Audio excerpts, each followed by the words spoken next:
Alright, welcome back. Unit 5, Part 1. We're going to deal with parties and interest groups. Alright, so we have 4 basic theories that attempt to describe why people vote the way that they do. Rational choice voting says people vote the way they think will benefit themselves personally the best. Retrospective voting is the idea that people will look at how the incumbent party or president has done, and they vote either for that person they think they've done well or against them if they think they've done poorly. Prospective voting, on the other hand, they're looking to the future and voting for the candidate or party who they think will handle future issues the best. And party line voting is where you just vote for everybody from the same party. So all Republicans or all Democrats, that's party line voting. All right, so voter turnout in the United States, it's relatively low compared to other Western Republican Democratic nations. It is, however, highest in presidential elections. It's lower in both primaries and in midterm elections. Some causes for low voter turnout include the requirement that you register. Almost every state requires the person to register, and that contributes to low turnout. Additionally, the fact that we have elections on weekdays, that can be difficult, obviously, for people who are working. There are other reasons as well, but those are 2 of the most important. We also have differences from state to state, so state voter registration laws can also impact voter turnout, such as states that have photo ID laws. That often decreases voter turnout and tends to most commonly impact voter turnout among the elderly and the poor, who are less likely to have active photo IDs, as well as procedures on how, when, and where to vote. So allowing things like early voting or mail-in ballots or absentee ballots, having more access or less access to those things will increase or decrease voter turnout as well. All right, people with higher political efficacy are more likely to vote. Remember, that term is talking about people who believe that their actions can impact the government. So more political efficacy, more likely to vote. You have there your demographic groups who are most likely to vote, people with more education, higher income, religious, and white has typically been the demographic group most likely to vote. Factors influencing voter choice, so now which party to vote for, would be that person's party identification, their ideology, how they feel about the candidate themselves, their characteristics coming off as honest, trustworthy, or not, perhaps. As well as contemporary political issues. So is healthcare the biggest issue, or is it defense and security? Something like that could help one party versus the other. And the demographic characteristics, again, of the candidates. All right, so we have our term linkage institutions here. Linkage institutions connect people to the government. We have 4 such linkage institutions, and we're going to deal with parties and interest groups in this video. All right, so getting right to political parties. They are an organization that seeks political power by electing members to office. The primary #1 purpose of a political party is to gain power and win elections. So gain power. They gain power by winning elections. Their secondary purpose, once they've gained power by winning elections, is then to influence policy.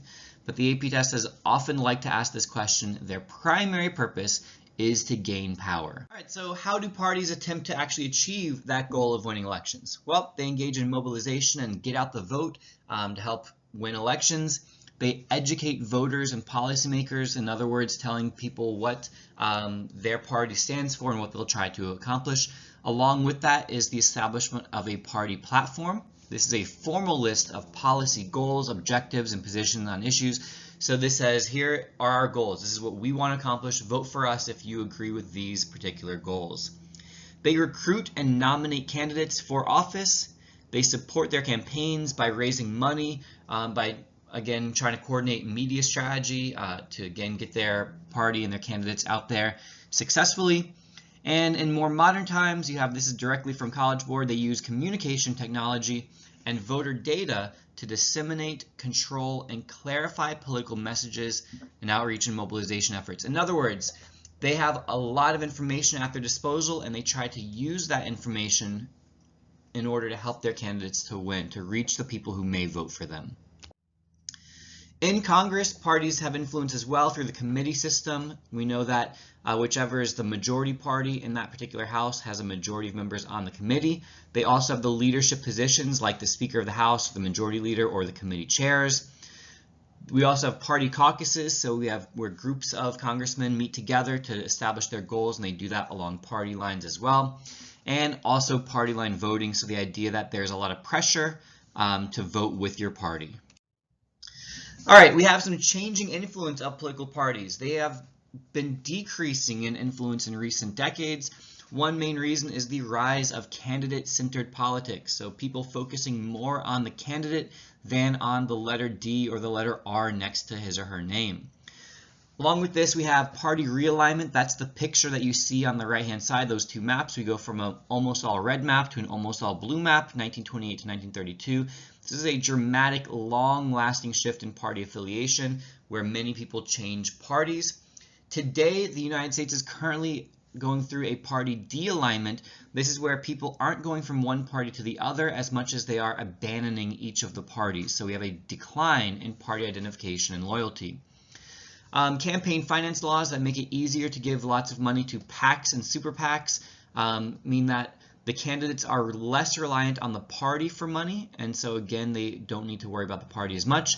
And with primaries, the people who are in the party choose the candidates, not the party leaders. So again, we see a decline in the influence of political parties.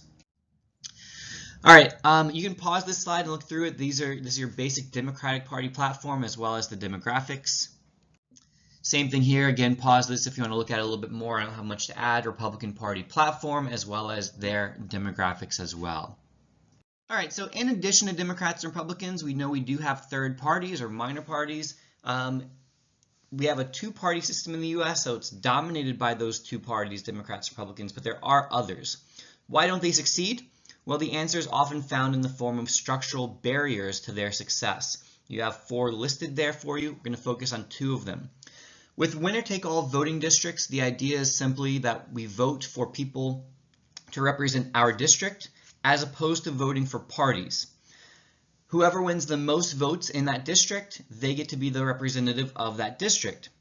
On the other hand, if we had proportional representation voting districts, the idea would be everyone would vote for a party, and then in proportion to the amount of votes that that party received, they would receive that many seats in Congress.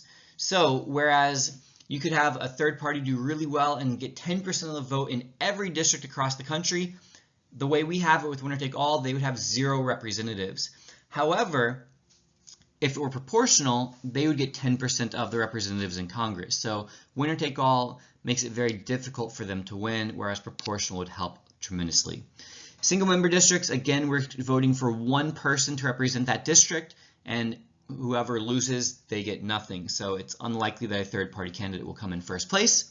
So most likely outcome of single-member districts is that a Democrat or a Republican will win. We also have informal barriers. The major parties often take whatever is popular from the third-party agenda and they put it into their own platform. So something like environmental issues, the Democrats have taken that from Green Party, and so it helps the Democrats, and it also obviously makes it tougher for the Green Party to succeed since Democrats have kind of co-opted that portion of their platform.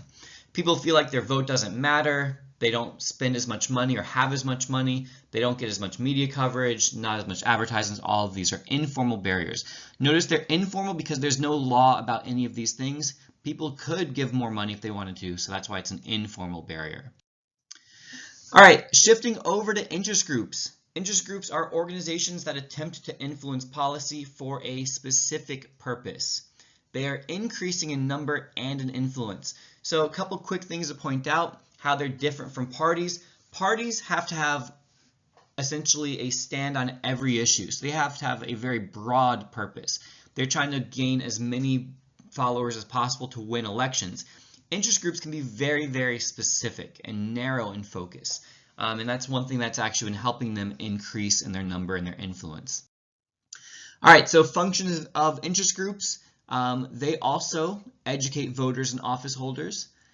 They draft legislation, so oftentimes lobbyists are employed and they work hand in hand with congressmen who are writing bills at state, local, and federal government level to actually write and edit the legislation.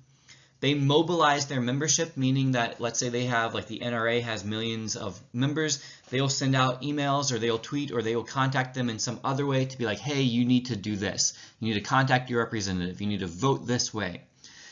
They also are part of iron triangles and issue networks. This is that relationship between congressional committees, bureaucratic agencies, and interest groups. So the idea here again is this: you have this symbiotic relationship in which each of them benefits. So the committees, we know that they write the legislation. The interest group is there to make sure that that legislation benefits them. And the agencies actually implement it, and they write the specific administrative law and regulations. Again, the interest group wants things that will favor them. And so they offer support. It can be monetary support, electoral support to congressmen, and again, ensure that the agencies will be supported by Congress, so you have where each of them benefits by this relationship. So it can be a source of great power for them. They also do some other things you see here: creating PACs, contributing to super PACs, endorsing candidates, again telling you who to vote for if you're a member of that group. They also help get out the vote. They run advertisements, organize protests, things like this. All right, with lobbying, when we talk about lobbying Congress, they are providing information to congressmen, because lobbyists are policy experts, whereas the congressmen are policy generalists. They need to know a little bit about a lot of things, whereas lobbyists are experts on their issue, so they provide that information to congressmen. Again, you have the mention there of iron triangles. I already talked about that in the last one. When they lobby the courts, this is not face-to-face, person-to-person like it is when they lobby congressmen. This time they are using litigation, so filing lawsuits to try to get a policy changed through the courts. And they also file amicus curiae briefs to the Supreme Court. So that's where they are not directly involved in the case, but they have an interest in how that case turns out. And so they file these briefs. Grassroots lobbying is when they go directly to the public to try to influence their opinion, and then have the public take action and contact their representatives. All right, so some potential problems with interest groups. There's an inequality of political and economic resources. So some interest groups are extremely powerful. They have a lot of membership. They also have a lot of money. And this gives them much greater access to decision makers. It gives them a lot more power than smaller interest groups. Hyperpluralism is the idea that instead of having so many groups and it leads to compromise and no group dominating, it leads actually to gridlock. So this is a critique of the pluralist theory of democracy. And this says, no, we actually have so many groups that nothing ends up happening.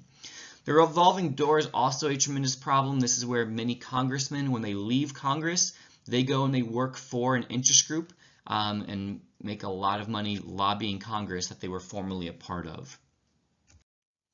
Social movements are broad-based efforts to achieve major policy change. They often lack the leadership of an interest group, so they're less organized. They're more from the people, more grassroots, a great example of participatory democracy.